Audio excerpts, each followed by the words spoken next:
गोंयच्या हेर वाठारां परस MPA वाठारांतली हवा नितळ आसा असो दावो MPAचे उपाध्यक्ष विनायक राव हांणी केला। पर्यावरण तपासणेच्या अहवालाचो उल्लेख करून MPA वाठारांतल्या वायू प्रदूषणाची पातळी नियंत्रणात आसा। MPA कडल्या पर्यावरणाची राखण करपा खातीर वेगवेगळे उपाय करतात अशें तांणी स्पश्ट केलें। See, all the CTO given to us by the Pollution Control Board total is 10.5 million tons. So we keep it below that. It will be around 10.2 million ton coal, well below the consent to operate that ceiling.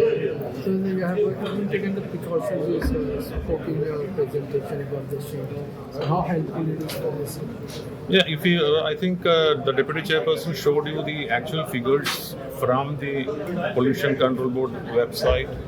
So after the 160 crore shed has come up, and after we started using treated water in the port, it is the PM10 and PM2.5 has almost come to half. So that is the data available.